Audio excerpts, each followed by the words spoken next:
Assalamualaikum warahmatullahi wabarakatuh.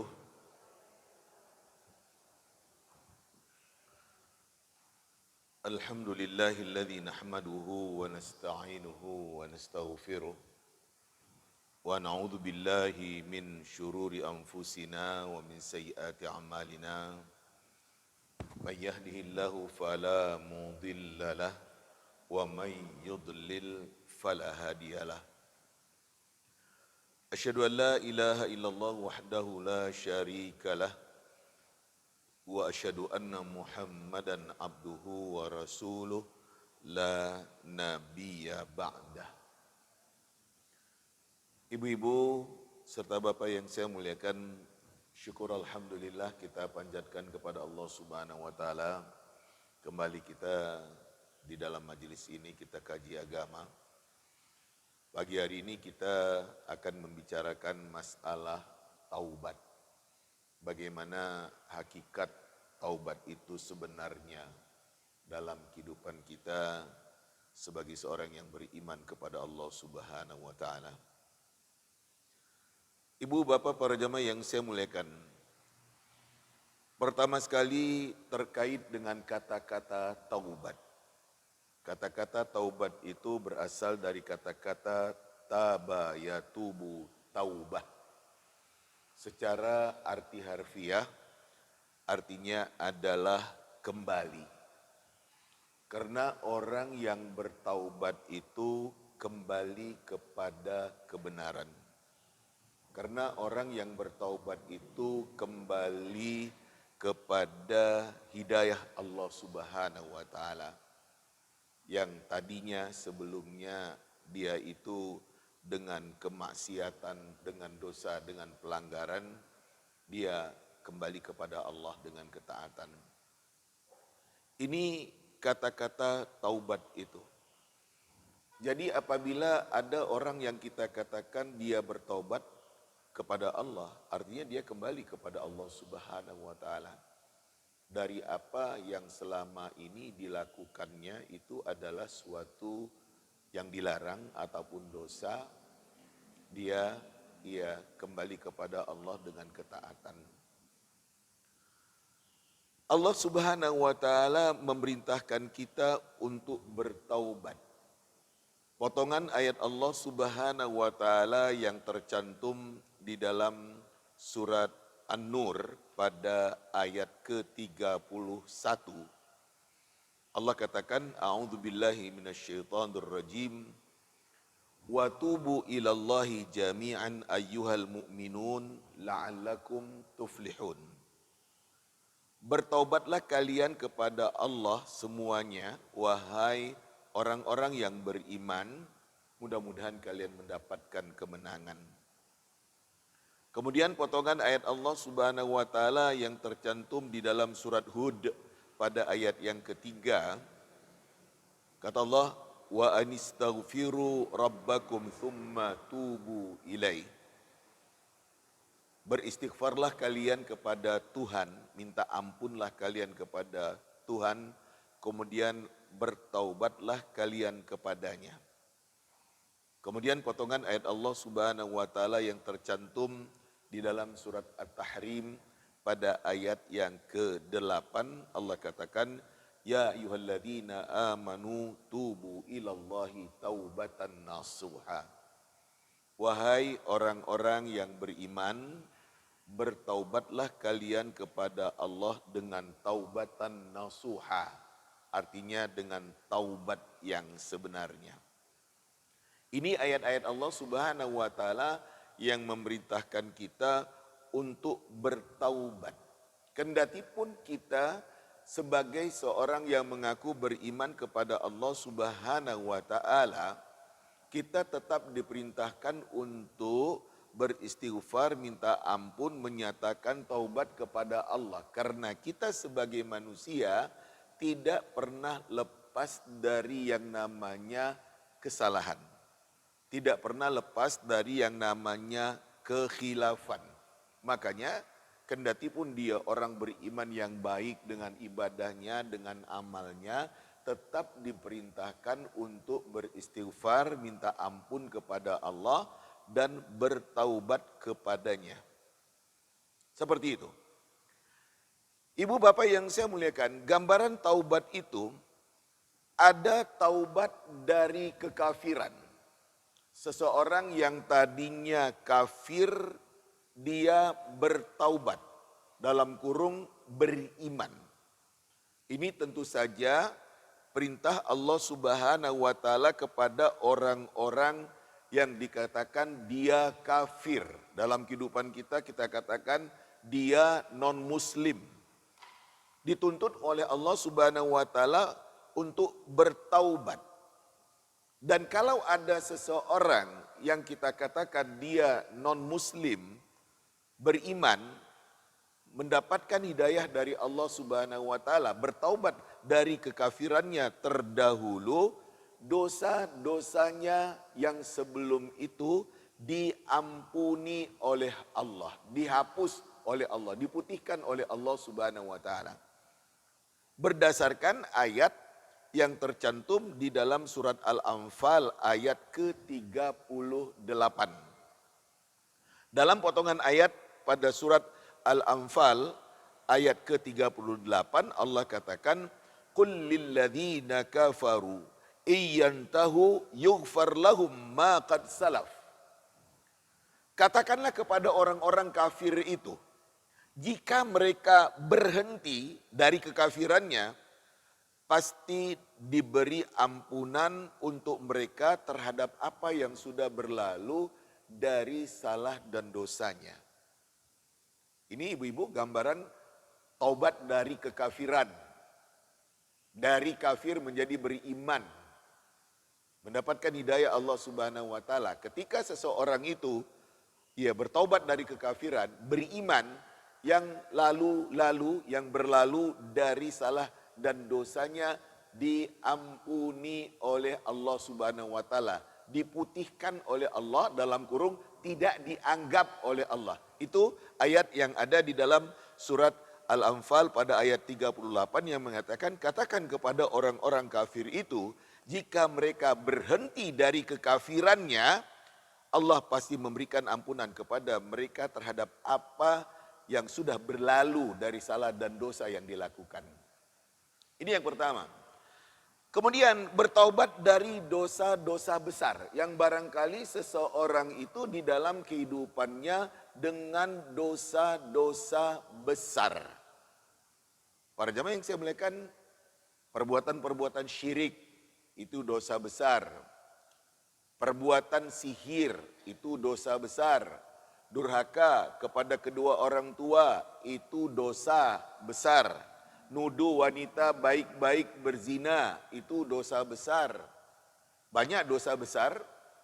Ya, seseorang yang dia itu bertaubat dari dosa besar juga akan diampuni oleh Allah Subhanahu wa taala dosa-dosanya yang berlalu. Yang ketiga, bertaubat dari dosa-dosa kecil. Ibu dan Bapak yang saya muliakan, kita sebagai seorang yang beriman, tidak lepas dari yang namanya dosa kecil. Tapi kalau kita tahu itu adalah suatu yang dilarang, kendati pun merupakan dosa kecil, kita dituntut untuk bertaubat dari dosa kecil itu. Ya, lah kan kecil, iya, tapi itu dilarang, itu enggak boleh. Suka berbohong, kan? Suka ngerasani orang. Ya itu, ya kan kecil. Siapa yang enggak berbohong, siapa yang enggak ngerasani orang. Pokoknya itu dilarang, itu enggak boleh.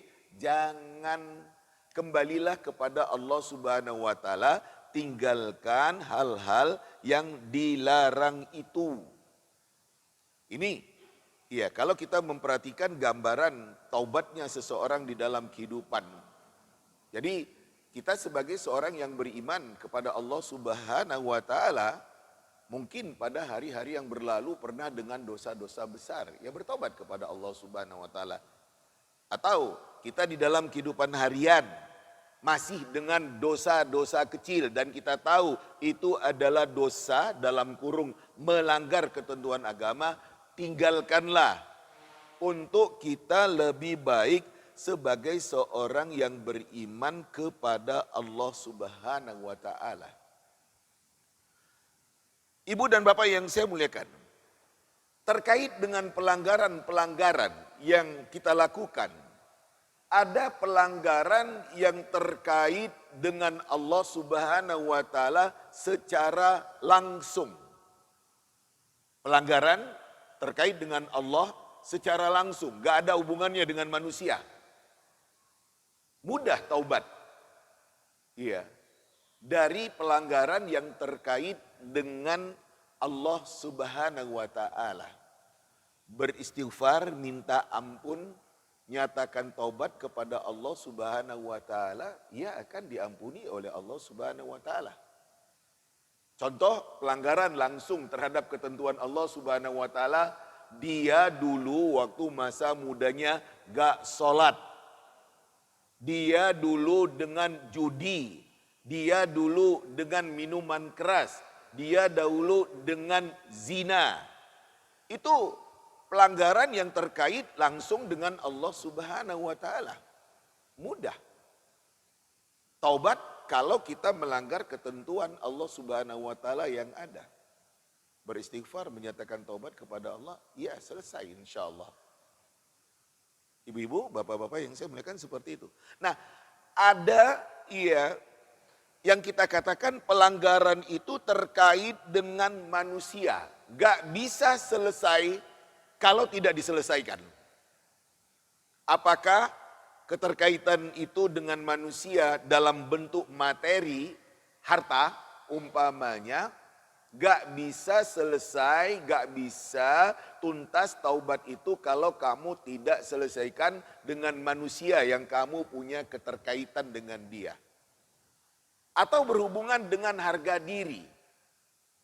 Gak bisa selesai kalau kamu tidak selesaikan dengan orang itu. Jadi lebih berat pelanggaran kalau ada hubungannya dengan orang-orang, dengan manusia. Ibu-ibu, seperti umpamanya, dia pernah mencurangi temannya dalam bentuk harta atau uang. Gak bisa selesai kalau tidak diselesaikan dengan orang yang bersangkutan. Dia mengatakan, saya sekarang sudah taubat, saya sudah taat beribadah kepada Allah Subhanahu wa taala, saya sudah haji.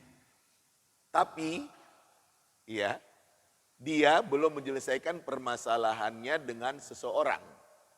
Temannya mengatakan, kamu yang mengatakan sudah bertobat kepada Allah, sekarang kamu sudah taat beribadah, bahkan kamu sudah haji, ya itu urusan kamu dengan Allah Subhanahu wa taala, tapi kamu punya keterkaitan dengan saya. Kita dahulu berkongsi di dalam suatu usaha, kamu kabur melarikan uang saya, waktu itu 100 juta.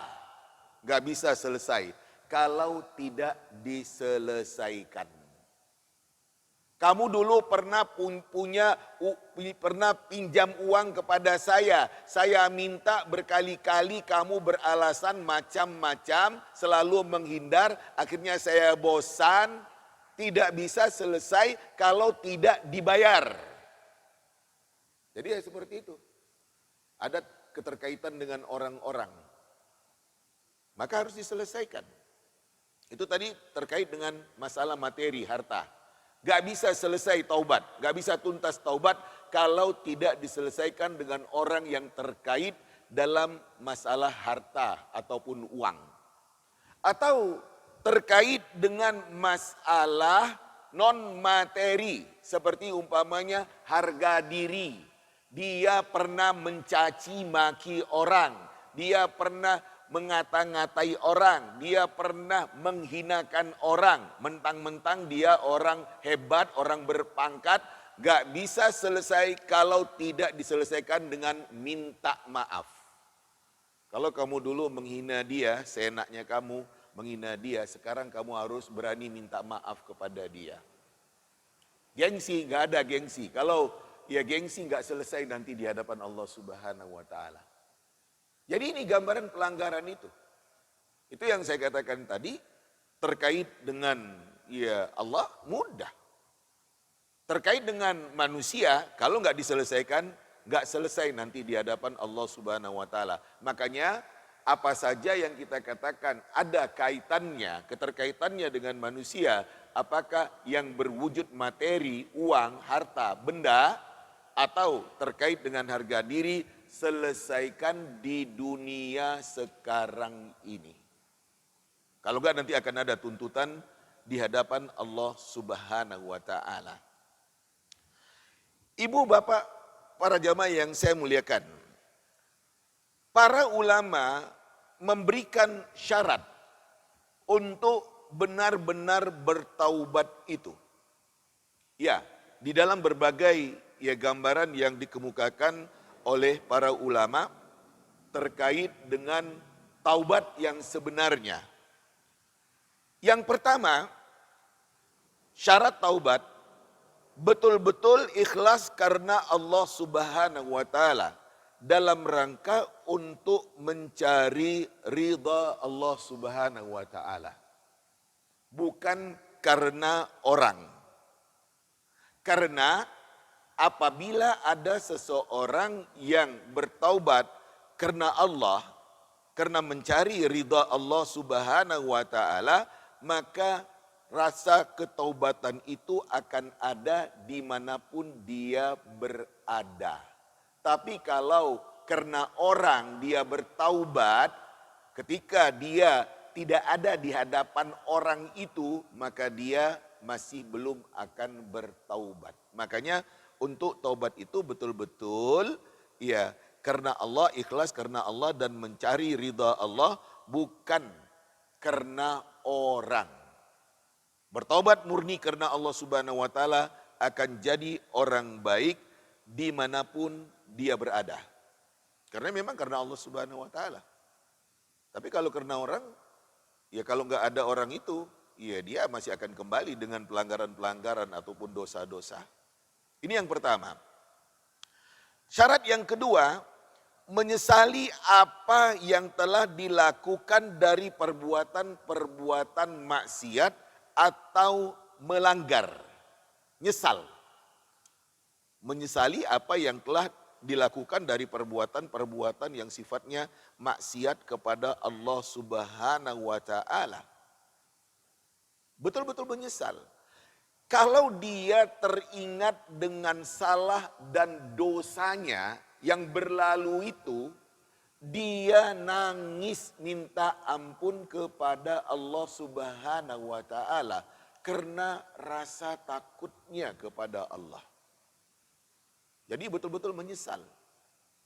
Iya. Ibu dan bapak yang saya muliakan, ya nyesal itu di dalam hati dan akan terlihat di dalam sikap. Saya selalu mencontohkan, saya katakan, kalau ada orang yang masih berbangga dengan dosa yang pernah dilakukannya dahulu, dia belum bertaubat. Karena dia tidak menampakkan penyesalannya. Buktinya dia masih cerita tentang maksiatnya dulu. Ini belum bertaubat kalau seperti itu. Buktinya dia masih cerita. Aku waktu masa mudaku dulu, perempuan mana yang gak pernah ku coba katanya. Dia bangga dengan itu. Ya ini gak taubat ini, gak nyesal. Buktinya dia masih cerita maksiatnya kepada orang-orang. Orang yang menyesali dosa yang pernah dilakukannya dahulu itu dia nangis. Astagfirullah la ilaha illallah. Nangis karena takut kepada Allah Subhanahu wa Ta'ala. Ternyata dia sudah dengan dosa yang demikian sangat besar, berlumuran dosa. Makanya dia itu demikian sangat menyesal. Yang ketiga, syarat daripada taubat itu, dia akan menanggalkan dirinya dari perbuatan salah dan dosa ataupun maksiat itu, sehingga dia berubah. Dia akan tanggalkan perbuatan dosa itu. Perbuatan yang melanggar itu. Iya. Sehingga dia berubah. Artinya enggak ada gambaran dulu itu. Sekarang pada dirinya. Berubah. Iya. Karena dia yang sudah membuangkan yang dulu-dulu yang kita katakan dia melanggar. Ibu dan Bapak yang saya muliakan, dulu enggak sholat umpamanya. Saya tahu dengan masa mudanya dia dulu. Enggak sholat dia. Tapi sekarang Masya Allah ibadahnya. Dulu saya tahu dengan model dia, pakaiannya, bukakan aurat. Sekarang tertutup, berhijab, sempurna. Ini dia, berubah. Dulu saya tahu bagaimana pergaulannya, model dia. Sekarang Masya Allah orang itu baiknya bukan main, menampakkan keislaman, ketaatan kepada Allah Subhanahu wa Ta'ala. Jadi syarat yang ketiga ini adalah betul-betul dia berubah dari apa yang dulu pernah ada pada dirinya dalam bentuk pelanggaran-pelanggaran dosa-dosa yang dilakukannya. Syarat yang keempat, tekad untuk tidak akan mengulangi lagi perbuatan terlarang yang pernah dilakukan pada hari-hari yang berlalu itu. Bertekad untuk tidak mengulang dan berusaha menjauh dari apa yang kita katakan dia dulu ya seperti itu. Ya, betul-betul tertanam pada dirinya tekad untuk tidak melakukan hal itu lagi. Sudah menjadi tekad dia, enggak katanya. Untuk itu dia akan menghindari dirinya dari pergaulan-pergaulan yang mungkin akan mengembalikannya kepada kemaksiatan yang terdahulu. Dia tinggalkan. Enggak katanya. Ini syarat yang keempat. Syarat yang kelima, taubat dilakukan pada masa ada kemungkinan diterima taubat. Bertaubat pada masa ada kemungkinan untuk diterimanya taubat itu. Ibu, Bapak yang saya muliakan, ya, sebab ada masa yang dikatakan taubatnya terlambat. Jadi kalau akan bertaubat, bertaubatlah pada masa yang ada kemungkinan diterimanya taubat itu. Pertama, masa ada kemungkinan bisa bertaubat kepada Allah Subhanahu wa Ta'ala. Masa yang tidak mungkin ya seseorang itu diterima taubatnya kepada Allah Subhanahu wa Ta'ala. Pertama adalah ketika telah sakaratul maut. Ibu bapak yang saya muliakan, bertaubat sudah sakarat, gak diterima oleh Allah Subhanahu wa Ta'ala. Jadi jangan janji-janji untuk taubat. Sadar, salah, melanggar, berbuat dosa, tinggalkan. Jangan tunggu dulu, nantilah. Tunggu agak tua dulu baru saya akan bertaubat. Tiba-tiba sakit, sakarat, dan ketika sakarat mau bertaubat, tidak diterima oleh Allah Subhanahu wa Ta'ala. Jadi masa taubat itu harus, iya kita katakan disegerakan. Ada masa taubat yang gak diterima, itu tadi saya katakan ketika sakaratul maut. Ayat Allah Subhanahu wa Ta'ala mengatakan, potongan ayat di dalam surat An-Nisa pada ayat ke-18, kata Allah, "Walaisatit taubatu lilladzina ya'maluna as-sayyi'at hatta idza hadara ahadahumul maut qala inni tubtul an." Bukanlah taubat bagi orang-orang yang melakukan perbuatan salah dan dosa itu. Sehingga ketika datang saat-saat kematian itu kepada seseorang tadi, dia mengatakan, "Inni tubtul an." Sekarang saya taubat. Tidak bisa. Tidak bisa. Ya, kalau sudah sakarat, akan bertaubat kepada Allah Subhanahu wa taala tidak diterima oleh Allah Subhanahu wa taala. Makanya jangan tunda-tunda untuk bertaubat kepada Allah Subhanahu wa taala. Sebab apabila ada seseorang yang bertaubat terlambat dalam kurung, dia baru bertaubat kepada Allah Subhanahu wa taala ketika nyawanya sudah sampai di tenggorokan, maka taubat seseorang itu tidak akan diterima oleh Allah Subhanahu wa taala. Contoh gambaran ayat Allah Subhanahu wa taala yang menggambarkan bagaimana seseorang yang dia itu terlambat ia bertaubat kepada Allah Subhanahu wa taala. Ibu bapak, para jamaah yang saya muliakan, Allah Subhanahu wa taala menceritakan kepada kita tentang Fir'aun, di mana Fir'aun baru bertaubat kepada Allah Subhanahu wa taala ketika nyawanya sudah ditenggorokan. Enggak diterima oleh Allah. Sudah hampir tenggelam, mati, baru menyatakan taubat kepada Allah Subhanahu wa taala, itu tidak akan diterima oleh Allah Subhanahu wa taala. Demikian juga gambaran yang dikemukakan oleh Allah Subhanahu wa taala ketika orang hampir meninggal baru dia akan mengeluarkan hartanya, enggak akan diterima oleh Allah Subhanahu wa taala. Wa anfiqu mimma razaqnakum min qabli ayyatiya ahadakumul maut fayaqul rabbi laula akhartani ila ajalin qarib fa asaddaqa wa akum minas salihin wa la yuakhirallahu nafsan idza jaa ajaluha wallahu khabirum bima ta'malun.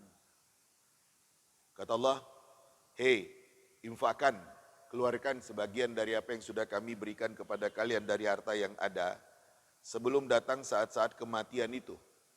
Sebab ada seseorang ketika dia hampir meninggal, dia mengatakan, ya Allah, kalau bisa agak ditangguhkan nyawa ini, ya Allah, saya pasti sedekah. Saya pasti akan jadi orang saleh. Allah tidak akan pernah menangguhkan ajal seseorang kalau sudah datang, dan Allah tahu betul dengan apa yang dilakukannya. Allah tahu, jadi jangan terlambat. Sakarat, baru akan bertaubat, tidak diterima. Innallaha yaqbalu taubata 'abdin ma lam yugharghir. Allah masih akan menerima taubat seseorang sebelum dia gargarah, dalam kurung sebelum dia sakarat. Jadi kalau udah sakarat, taubat terlambat.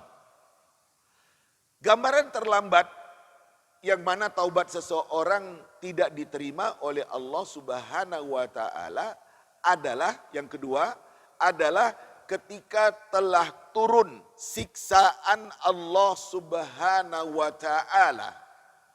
Ketika telah turun siksaan Allah. Terjadi bencana, ya, banjir, longsor, gempa, baru ketika itu dia bertaubat, menyatakan taubat, enggak diterima oleh Allah Subhanahu wa taala. Berdasarkan potongan ayat Allah Subhanahu wa taala yang tercantum di dalam surat Ghafir pada ayat ke-84 dan 85. Potongan ayat yang berbunyi, falamma ra'au ba'sana qalu amanna billahi wahdah. Tatkala mereka melihat siksaan kami turun, mereka mengatakan amanna billahi wahdah. Kami beriman kepada Allah semata-mata. Wa kafarna bima kunna bihi musyrikin. Kami kafir, kami membantah apa yang dahulu kami berlaku syirik, kami tinggalkan itu. Falam yaku yanfa'hum imanuhum lamma ra'au ba'sana. Tidak akan bermanfaat bagi mereka, berimannya mereka ketika mereka melihat siksa kami itu. Sunnatullah allati qad khalat fi ibadih. Sunnah Allah yang telah berlalu pada hamba-hambanya. Wa khasira hunalikal kafirun. Rugilah ketika itu orang-orang yang kafir. Jadi kalau sudah turun siksa Allah, saya contohkan tadi, terjadi longsor, terjadi gempa, terjadi yang namanya bencana, baru ketika itu dia itu akan taubat, nggak diterima oleh Allah Subhanahu wa taala. Ini taubat yang terlambat. Yang ketiga, ketika telah munculnya tanda hari kiamat yang besar.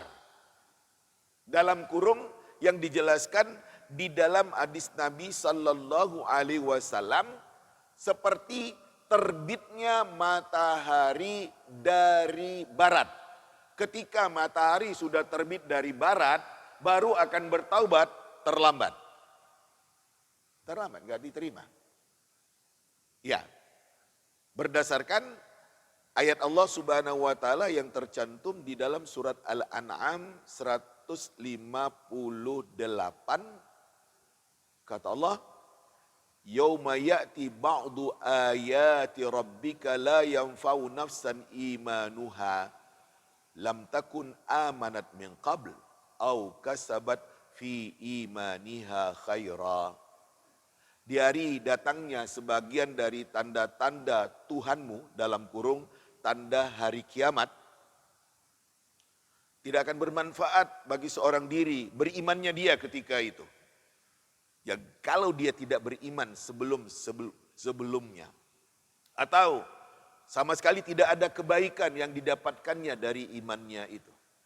Jadi kalau sudah terbit matahari dari barat, baru akan bertaubat, terlambat. Makanya saya katakan tadi, jangan terlambat bertaubat. Dan untuk itu jangan tunda-tunda untuk bertaubat kepada Allah Subhanahu wa taala. Ketika kita tahu kita melanggar, tinggalkan itu. Iya. Sebab ketika seseorang itu terlambat untuk bertobat kepada Allah Subhanahu wa taala, nggak diterima. Sakarat baru bertobat, nggak diterima. Turun bencana siksa Allah, nggak diterima. Ya, turun tanda atau muncul tanda akan terjadinya hari kiamat, dalam kurung seperti terbitnya matahari dari barat, baru dia akan bertobat, nggak diterima. Nah, untuk itulah ketika kita sadar bahwasanya kita melanggar, tinggalkan. Tinggalkan. Ibu, bapak, para jamaah yang saya muliakan, Allah Subhanahu wa taala menyebutkan bahwasanya orang yang beriman di suatu saat pasti akan melakukan pelanggaran. Tapi dikala orang beriman melakukan pelanggaran, dosa besar atau dosa kecil, dia cepat minta ampun kepada Allah dan kemudian dia akan meninggalkan perbuatan terlarang itu. Tidak terus. Tahu itu melanggar tapi terus. Percuma aja istighfar, percuma saja kalau seseorang itu mengatakan dirinya bertaubat. Ya, ini berdasarkan ayat Allah yang tercantum di dalam surat Ali Imran pada ayat ke-135. Potongan ayat yang berbunyi, وَالَّذِينَ إِذَا فَعَلُوا فَاحِشَةً أَوْ ظَلَمُوا أَنفُسَهُمْ ذَكَرُوا اللَّهَ fastaghfaru lidzunubihim. Orang-orang yang beriman dikala mereka melakukan perbuatan keji, dalam kurung dosa besar, atau mereka menzalimi diri mereka sendiri, dalam kurung dosa kecil. Kemudian ketika mereka melakukan dosa besar atau dosa kecil itu, mereka cepat ingat kepada Allah. Fastaghfaru lidzunubihim. Langsung beristighfar, minta ampun kepada Allah terhadap dosa yang dilakukan itu. Wa may yaghfiru dzunuba illallah. Siapa yang akan mengampuni dosa kalau bukan Allah Subhanahu wa taala? Enggak ada. Hanya Allah yang akan mengampuni dosa yang kita lakukan itu. Walam yusirru ala ma fa'alu wa hum ya'lamun. Mereka tidak berketerusan dengan apa yang mereka lakukan itu, dalam kurung dosa besar dan dosa kecil, sementara mereka tahu. Jadi kalau terus saja melakukan kesalahan, dosa besar atau kecil, padahal dia itu katanya dia beristighfar, minta ampun, bertobat kepada Allah, terus seperti itu sama saja dengan bohong. Kalau memang kamu beristighfar, minta ampun kepada Allah terhadap salah dan dosa, besar ataupun kecil, tinggalkan itu. Dan jangan terus melakukannya. Jangan. Kalau terus melakukannya, ya berarti kamu tuh hanya main-main istighfar ataupun taubat kepada Allah Subhanahu wa taala. Ini yang dijelaskan oleh Allah Subhanahu wa taala, kita orang beriman ya bisa salah, bisa melakukan dosa besar sekalipun. Tapi ketika itu kita cepat ingat kepada Allah, langsung beristighfar, minta ampun. Gak ada yang akan mengampuni dosa selain Allah Subhanahu wa taala. Dan kemudian tidak terus dengan pelanggaran ataupun dosa itu. Sementara kita tahu itu adalah dosa atau melanggar. Nah, Ibu bapak yang saya muliakan, apapun yang namanya pelanggaran ataupun dosa harus ditinggalkan. Ketika kita tahu itu adalah dosa, itu adalah pelanggaran. Jadi dikala kita mengatakan diri kita bertobat, bukan bertobat dari sebagian-sebagian. Bukan bertobat dari sebagian-sebagian, tapi bertobat dari semuanya, totalitas. Dikala kita tahu itu memang gak boleh. Kalau dia hanya sebagian-sebagian, belum bertaubat. Belum taubat dalam arti kata yang sebenarnya. Saya kalau minum minuman keras sudah bisa meninggalkannya. Tapi kalau berjudi belum bisa. Nah, dia tahu bahwasanya judi itu gak boleh. Apa saja yang namanya pelanggaran, apa saja yang namanya dosa, kamu tahu itu melanggar, itu dosa, tinggalkan. Jadi bukan sebagian-sebagian. Saya bisa meninggalkan minuman keras, tapi berjudi masih belum. Saya bisa enggak minum, tapi kalau main perempuan saya belum bisa ninggalkannya. Berzina, waliyadzubillah. Itu yang enggak taubat namanya. Jadi yang namanya taubat itu, ibu dan bapak yang saya muliakan, total tinggalkan yang namanya salah dan dosa. Apa saja yang kita katakan itu salah dan dosa, tinggalkan. Baru itu namanya bertaubat. Ya, jadi jangan sebagian-sebagian. Aduh belum bisa saya ninggalkan itu. Ya dia masih terus dengan melakukan sesuatu itu, padahal itu adalah termasuk dosa atau melanggar. Ibu dan bapak yang saya muliakan, dalam janji Allah Subhanahu wa taala, betapapun salah dan dosa seseorang dengan bermacam-macam salah dan dosa, kalau betul-betul bertaubat, diampuni oleh Allah Subhanahu wa taala. Tapi ya betul-betul meninggalkan semuanya itu. Tinggalkan semuanya itu. Diterima oleh Allah Subhanahu wa taala. Berdasarkan ayat Allah Subhanahu wa taala yang tercantum di dalam surat Az-Zumar pada ayat ke-54. Potongan ayat Allah Subhanahu wa taala yang berbunyi ya, ayat 53 dan 54. Az-Zumar 53-54. Qul ya ibadiyalladzina asrafu ala anfusihim la taqnatu mir rahmatillah.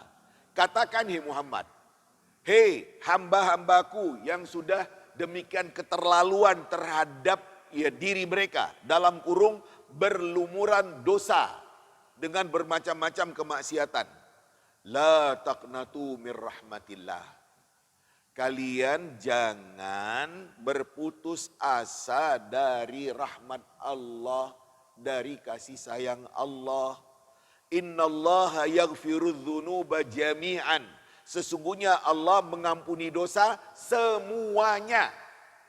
Itu dia kalimatnya. Allah mengampuni dosa semuanya. Apapun maksiat, pelanggaran, dosa yang kamu lakukan dulu-dulu itu. Kata Allah, innallaha yaghfirudz dzunuba jami'an. Sesungguhnya Allah mengampuni dosa semuanya. Innahu huwal ghafurur rahim. Sesungguhnya Allah itu Maha Pengampun lagi Maha Penyayang. Wa anibu ila rabbikum. Kembalilah kalian kepada Tuhan. Wa aslimulah. Berserah dirilah kalian kepadanya. Min qabli ayyatiyakumul azab. Sebelum datang siksa itu kepada kamu. Tsumma la tunsarun. Kalau sudah datang, kalian tidak akan pernah ditolong oleh Allah Subhanahu wa taala.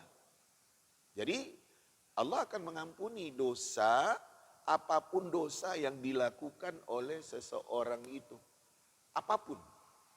Maksiat apapun. Ibu dan Bapak yang saya muliakan, di dalam hadis Nabi SAW kita jumpai cerita yang diceritakan oleh Nabi SAW terkait dengan seseorang yang telah membunuh 99 orang, namun besar keinginannya untuk bertaubat kepada Allah. Pertama dia datang kepada seorang alim. Dia mengatakan dosanya telah membunuh 99 orang. Apakah saya masih bisa bertobat? Tanyanya kepada seorang alim. Kata orang alim yang gak bijaksana itu, gak bisa. Kemudian dibunuhnya orang itu, orang alim itu. 100 orang dibunuhnya. Tapi keinginannya untuk bertaubat besar. Iya. Akhirnya dia jumpa dengan orang alim yang kedua.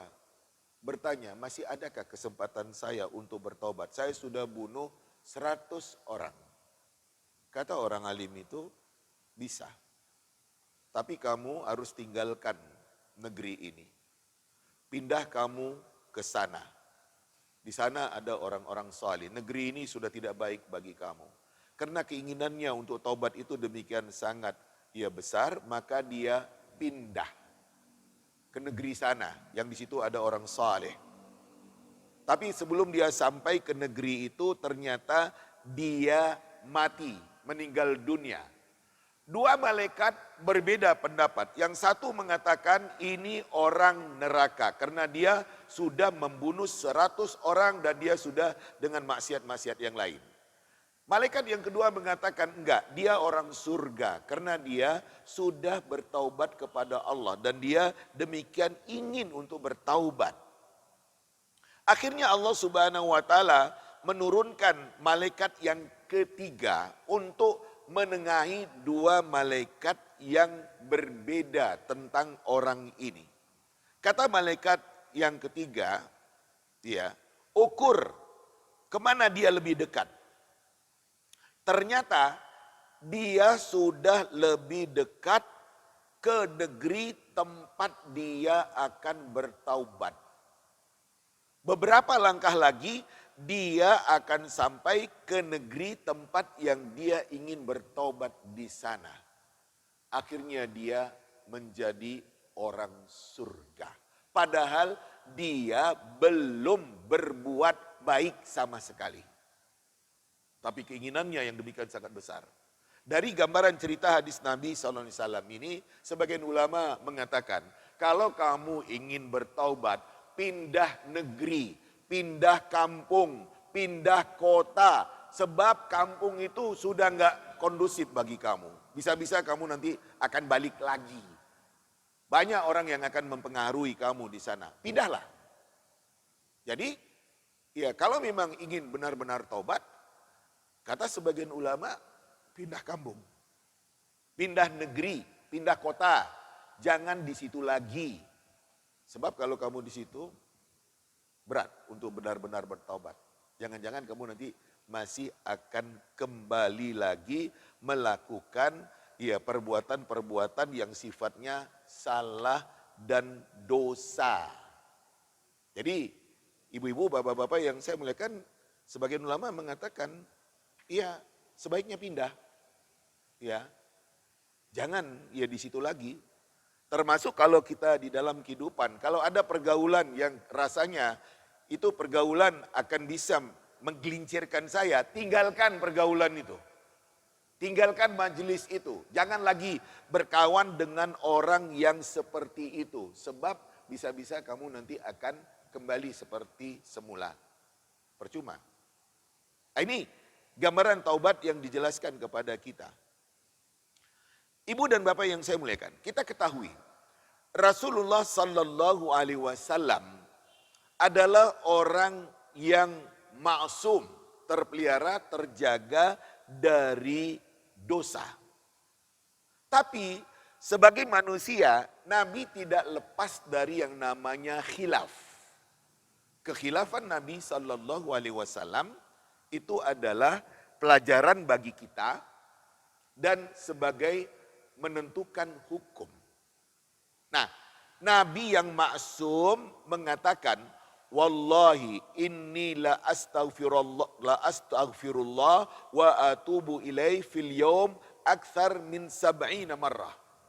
Demi Allah, saya ini beristighfar kepada Allah, saya nyatakan taubat kepada Allah dalam satu hari lebih dari 70 kali. Yang Nabi mengatakan, astaghfirullah alladzi la ilaha illa huwal hayyul qayyum wa atubu ilaih. Beristighfar, nyatakan taubat kepada Allah, kata Nabi, saya nyatakan istighfar, saya beristighfar, nyatakan taubat kepada Allah dalam satu hari itu lebih dari 70 kali. Hadis riwayat Bukhari. Di dalam riwayat yang lain Nabi mengatakan, ya ayuhan nas tubu ilallah wastaghfiruh. Hei manusia, bertaubat kalian kepada Allah dan beristighfarlah kalian kepadanya. Fa inni atubu fil yaum mi'ata marrah. Saya ini menyatakan taubat kepada Allah Subhanahu wa taala dalam satu hari sampai 100 kali. Ini Nabi Sallallahu Alaihi Wasallam yang kita katakan Nabi itu maksum, terpelihara, terlindung dari dosa. Salah dan khilaf Nabi yang berlalu sudah diampuni oleh Allah Subhanahu wa taala. Lah, Nabi aja antara 70 sampai 100 kali beristighfar, menyatakan taubat kepada Allah Subhanahu wa taala. Bagaimana dengan kita? Iya. Nah ini. Jadi memang harus banyak beristighfar kepada Allah Subhanahu wa taala. Harus banyak menyatakan taubat kepada Allah Subhanahu wa taala. Pada poin istighfar ini, ibu-ibu yang saya muliakan, saya selalu mengatakan astaghfirullah, astaghfirullah, astaghfirullah alladzi la ilaha illa huwal hayyul qayyum wa atubu ilaih. Itu istighfar biasa. Saya katakan demikian. Kenapa mengatakan itu istighfar biasa? Sebab dalam istilah hadis Nabi ada yang disebut dengan sayyidul istighfar. Nah kan itu. Sayyidul istighfar. Tuannya istighfar. Topnya istighfar. Kalau pakai bahasa Jawa saya bilang mbahnya istighfar. Nah, kita sebagai seorang yang beriman kepada Allah Subhanahu wa taala hendaknya selalu beristighfar dengan sayyidul istighfar yang diajarkan oleh Nabi. Saya selalu menegaskan, kalau kita ngaku orang beriman, jangan tinggalkan sayyidul istighfar ini. Karena ini yang dicontohkan oleh Nabi Sallallahu Alaihi Wasallam, yang Nabi selalu membacanya di waktu pagi dan di waktu petang. Jaminan dari Nabi yang mengamalkan sayyidul istighfar, pagi dia mengamalkannya tentu saja dengan pengertian dan penjiwaan, siang meninggal, jamin masuk surga, kata Nabi. Sore dia ucapkan, malam dia meninggal, jamin masuk surga. Hadisnya sahih. Jadi Jangan gak hafal dengan Sayyidul Istighfar. Hafalkan, kemudian amalkan, rutinkan, istiqamah dengan bacaan Sayyidul Istighfar itu. Saya yakin ibu-ibu pasti sudah hafal dan mengamalkan Sayyidul Istighfar itu. Tapi kalau ada yang belum, Bu, masa nggak mau sih Bu? Saya akan katakan, masa nggak mau? Nabi loh yang memberikan jaminan, yang mengucapkan Sayyidul Istighfar pagi, siang dia meninggal, jamin masuk surga. Mengucapkannya sore, malam meninggal, jamin masuk surga. Nggak mau masuk surga. Nah, mau kan? Ya hafalkan kalau belum hafal. Amalkan. Dan amalkan istiqamah terus. Tidak meninggalkannya, karena memang saya ingin dapat surga dari Allah Subhanahu wa Ta'ala. Nah, saya yakin, saya katakan sebagian besar ibu-ibu sudah menguasainya, dan saya hanya menekankan, jangan tinggalkan, amalkan terus. Ya, pagikah, sorehkah, seperti itu tuntunan Nabi SAW, atau kapan? Waktu tahajud, monggo, nggak ada, dilarang kok. Sebab itu adalah terbaik Sayyidul Istighfar yang ada. Nah bunyinya seperti ini. Allahumma anta rabbi la ilaha illa anta khalaqtani wa ana abduka wa ana ala ahdika wa wa'dika mastata'tu a'udzu bika min syarri ma sana'tu abu'u laka bi ni'matika alayya wa abu'u bi dzambi faghfirli fa innahu la yaghfiru dzunuba illa anta.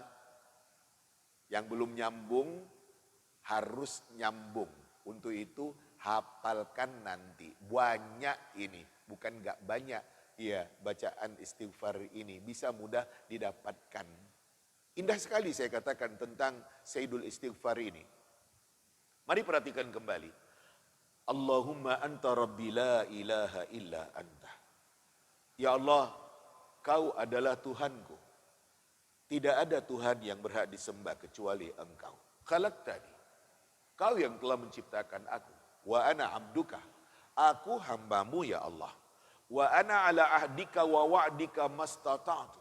Aku atas ikatan perjanjian dan janji dengan kamu ya Allah akan berusaha sedaya kemampuanku. A'udzubika min syarri ma sana'tu. Aku berlindung kepada engkau ya Allah dari kejahatan yang telah kulakukan. Abu'u laka bi ni'matika alayya. Aku ngaku ya Allah betapa nikmat yang telah kau berikan kepadaku. Wa abu'u bi dzambi. Aku ngaku ya Allah betapa dosaku. Faghfirli. Tolong berikan keampunan kepadaku. Fa innahu la yaghfiru dzunuba illa anta. Sebab tidak ada yang akan mengampuni dosa kecuali engkau. Indah sekali isi dari Sayyidul Istighfar itu. Makanya kalau kita mengucapkannya dengan pengertian, dengan penjiwaan, kata Nabi, Allah memberikan jaminan seseorang itu pasti masuk surga. Ibu, bapak yang saya muliakan, inilah gambaran bagaimana kita dengan taubat kepada Allah Subhanahu wa Ta'ala. Demikian juga taubat dari salah dan dosa yang kita lakukan selama ini. Kita harus berusaha menghindarkan diri kita dari apa yang kita katakan salah dan dosa. Berusaha. Dosa besar, ya insya Allah kita pasti bisa menghindarinya karena jelas.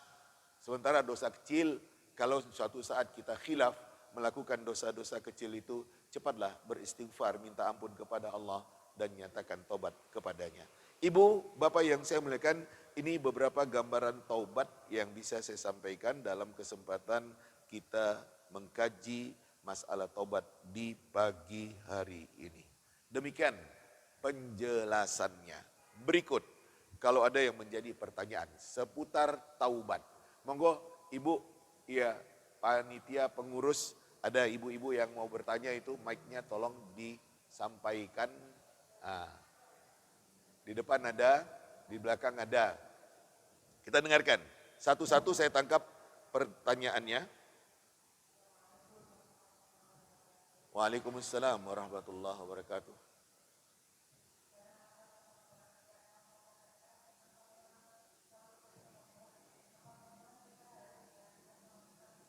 Apakah kita harus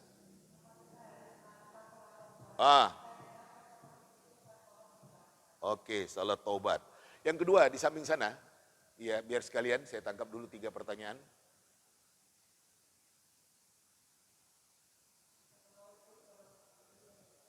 Assalamualaikum.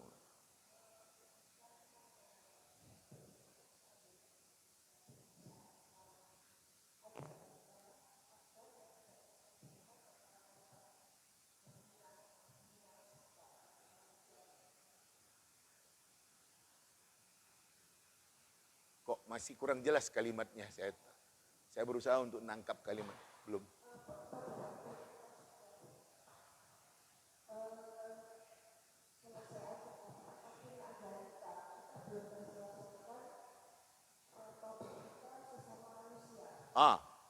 Ya.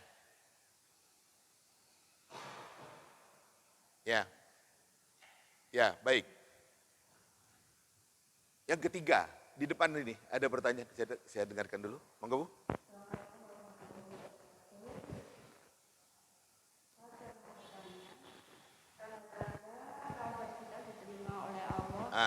Itu bagaimana Ustaz? Oke. Ya, terima kasih. Assalamualaikum warahmatullahi wabarakatuh. Waalaikumsalam warahmatullahi wabarakatuh. Apakah ketika saya melakukan dosa, saya harus melakukan sholat taubat?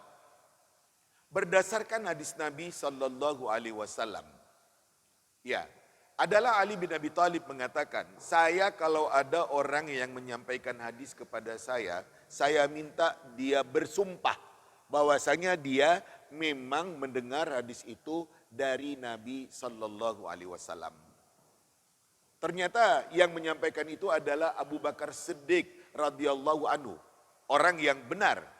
Kata Abu Bakar menceritakan Nabi Sallallahu Alaihi Wasallam mengatakan, apabila seorang hamba melakukan perbuatan dosa, kemudian dia berwudu, bersuci dan sholat 2 rakaat, ya, dia minta ampun kepada Allah Subhanahu Wa Taala, Allah akan mengampuni dosanya.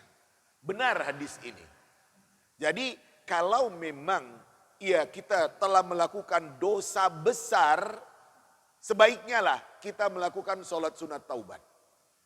Ya, tadi umpamanya saya sempat ya melanggar ya ketentuan Allah yang itu merupakan dosa besar.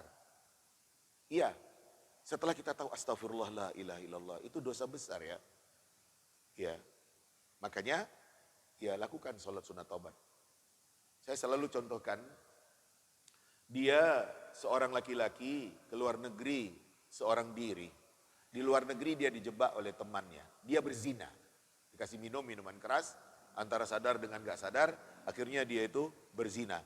Setelah itu dia merasa berdosa. Astagfirullah la ilaha illallah. Apa yang saya lakukan ini? Nah kemudian dia berwudu, sholat, minta ampun kepada Allah Subhanahu Wa Taala. Ya, sampai hatinya tenang. Jawabnya memang iya. Kalau memang kita merasakan itu dosa besar, iya. Sholat sunat taubatlah sampai hati kita tenang. Dan saya terkait dengan sholat sunat taubat ini bukan terus, ya. Bukan terus enggak. Ya, sampai hati kita tenang. Ya sampai di suatu saat ya ingin melakukannya oke juga, tapi bukan ya terus sholat apa? Sholat taubat. Sholat apa? Sholat taubat. Enggak gitu. Ya, sebab ya ini sholat taubat ini adalah kasuistis. Seperti itu. Ya karena untuk ya kita mendapatkan ampunan dari Allah itu banyak. Sholat 5 waktu akan mengampuni dosa. Ya sholat tahajud akan mengampuni dosa. Puasa yang kita lakukan akan mengampuni dosa, haji yang kita lakukan akan mengampuni dosa, termasuk istighfar kita. Ya, permintaan ampunan kita, mohon ampunan kita kepada Allah Subhanahu Wa Taala. Kemudian yang kedua, Bu, apabila ada masalah dengan orang belum diselesaikan, Kalau itu belum diselesaikan, hendaknya diselesaikan oleh ahli waris. Ya. Jadi nggak sempat menyelesaikannya. Saya punya utang, meninggal. Iya. Hendaknya anak-anak dalam kurung ahli waris yang ada menyelesaikan hutang itu. Ya, yang bersangkutan akan mengatakan, bapak kamu punya utang kepada saya. Ini dia buktinya. Ya, ada tanda, ya, ada tulisan, ada kwitansi, ada di atas materai. Anak-anak harus menyelesaikannya. Ya, ini kalau terkait dengan materi, ya, harus diselesaikan oleh ahli waris yang bersangkutan. Kalau kita memperhatikan ayat Allah Subhanahu wa taala terkait dengan ayat waris, dari ayat waris yang ada itu mengatakan mim ba'di wasiyati yusa biha audain. Harta itu baru boleh dibagi setelah wasiat yang diwasiatkan oleh dia yang meninggal dilaksanakan dan utangnya dibayarkan. Adakah wasiat ayah terkait dengan apa yang ditinggalkannya sebagai amal bagi dia? Kalau ada, laksanakan wasiat itu. Ya. Kemudian adakah utang ayah? Ada, selesaikan utang itu. Baru setelah wasiat-wasiat dilaksanakan dan utang dibayarkan, baru harta itu boleh dibagi. Kira-kira seperti itu gambarannya. Jadi harus diselesaikan. Termasuk istilahnya yang minta maaf. Ya, itu kalau hal-hal yang sifatnya kecil kita mintakan maaf itu, kita selesaikan itu. Ya, dan memang diantara kita sesama muslim dalam pergaulan kan tidak akan pernah lepas dari yang namanya khilaf. Yang ketiga, apa tanda taubat kita diterima oleh Allah Subhanahu wa taala? Berubahnya dia dari yang dulu itu. Iya, dan bencinya dia dengan yang dulu-dulu itu, dengan maksiat-maksiat terdahulu itu. Jadi dia betul-betul berhijrah, tinggalkan yang dulu itu. Dan saya selalu mengatakan kalau bicara taubat, hakikat dari taubat itu berubah dari yang dulu. Gak ada yang dulu-dulu itu lagi pada diri saya. Ya, selalu saya contohkan umpamanya, ada yang bertanya kepada dia, Pak, Bapak dulunya preman ya, penjahat ya? Gak ada gambaran preman ataupun penjahat itu pada dirinya. Ya. Dan dia akan menutupi apa yang pernah dilakukannya dari perbuatan salah dan dosa yang berlalu itu. Nangis dia kalau teringat masa lalunya yang penuh dengan dosa, penuh dengan maksiat. Jadi kalau ibu pertanyakan, apa pertanda seseorang itu taubatnya diterima oleh Allah? Dia berubah. Dia enggak suka dengan gambaran-gambaran maksiat yang pernah dilakukannya pada hari-hari yang berlalu. Ditinggalkannya. Makanya saya katakan kalau bertaubat itu total, jangan sebagian-sebagian. Ini saya bisa taubat, oh ini masih belum bisa, saya masih suka. Enggak. Iya, harus total. Tinggalkan itu. Ketika kita tahu itu adalah dosa, itu adalah melanggar. Demikian tentang pertanyaan yang dikemukakan. Monggo. Ya, monggo Pak.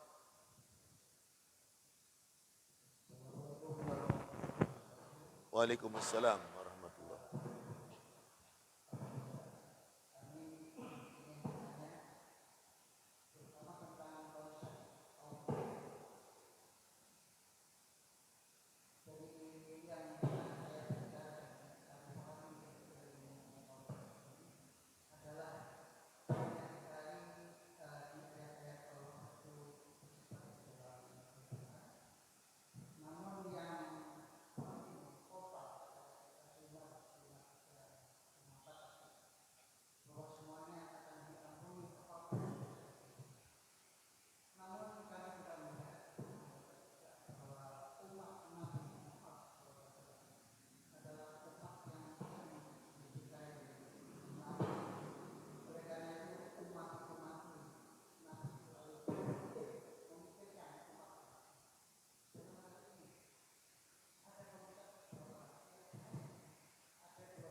Waalaikumsalam warahmatullahi wabarakatuh.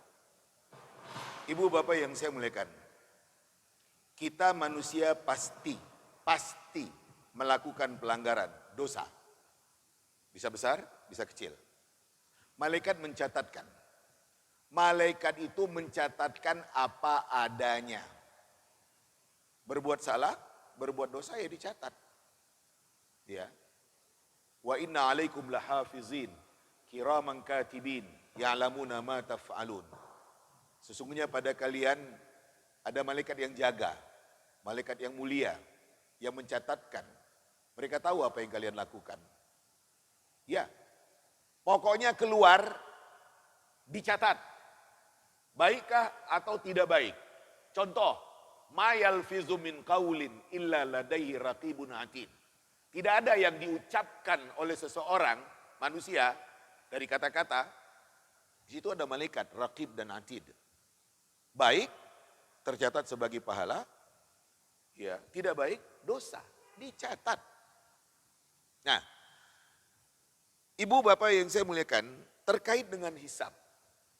Ya, di antara orang yang dihisab oleh Allah, ada orang yang memang dipertanyakan oleh Allah. Di dalam hadis dikatakan, Allah tanyakan, kamu tahu dengan dosa ini? Tahu dengan dosa ini? Tahu dengan dosa ini? Manusia mengatakan, iya ya Allah, tahu, ngaku. Di dalam hatinya dia mengatakan, celaka aku, habis aku. Ditanyai oleh Allah seperti itu. Tapi ternyata Allah mengatakan, dulu waktu di dunia, kamu sudah bertaubat. Kau kuberi ampunan, sekarang pergilah kamu menuju surga. Ini dia. Jadi, iya, dikasih tahu. Dan manusia ketika itu ada yang merasa, aduh, habis aku dipertanyakan oleh Allah seperti itu. Tapi ternyata karena udah bertaubat, ya diampuni oleh Allah Subhanahu wa taala. Istighfar taubat diampuni oleh Allah Subhanahu wa taala. Ya. Akhirnya masuk surga. Makanya kalau kita bertaubat, ya diampuni oleh Allah. Tapi ya berubahlah dari yang dulu itu. Iya. At-taibu minadz-dzambi kaman la dzambalah. Orang yang bertobat dari dosa seperti orang yang enggak punya dosa sama sekali. Al-Islamu yajubbu ma qablah wa taubatu tajubbu ma qablaha. Keislaman seseorang akan menghapuskan yang sebelum-sebelumnya, ketaubatan seseorang akan menghapuskan yang sebelum-sebelumnya. Itu hadis Nabi. Nah, kemudian satu lagi terkait dengan Allah. Allah Ghafur, Ghaffar, Ghafir, Maha Pengampun. Allah Afu, Maha Pemaaf. Ketika kita beristighfar, kita ucapkan astaghfirullah, astaghfirullah. Karena kita yang mengakui Allah yang Ghaffar, Ghafur, Ghafir. Ini Allah yang Maha Pengampun.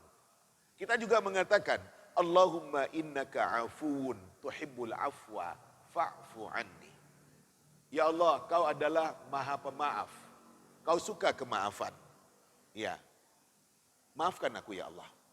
Nah, terkait dengan Allah, Ghafur, Ghaffar, Ghafir, dan Afu lebih mendalam, lebih jauh pengertiannya Afu dibandingkan dengan Ghaffar, Ghafur, Ghafir. Saya selalu contohkan gini. Suatu tulisan salah. Saya tip X. Ya, sehingga tidak lagi terlihat ya salah itu. Tapi kalau dilihatkan ke lampu masih nampak.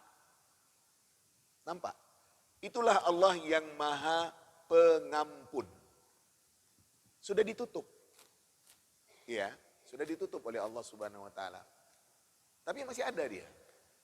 Salah yang pernah dilakukan, dosa yang pernah dilakukan itu. Sementara Afu, ketika saya menulis dengan pensil salah, saya stip. Gak ada bekasnya sama sekali. Coba lihat.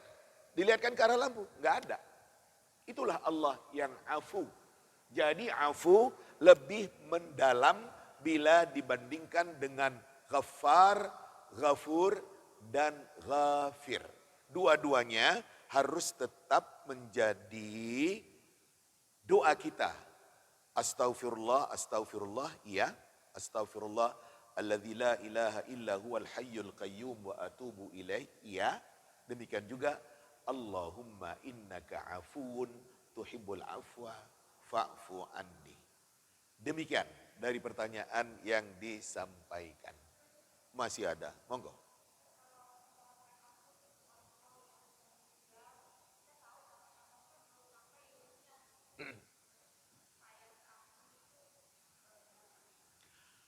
Bu, mendoakan orang tua yang telah meninggal dunia diperintahkan kepada kita, anaknya.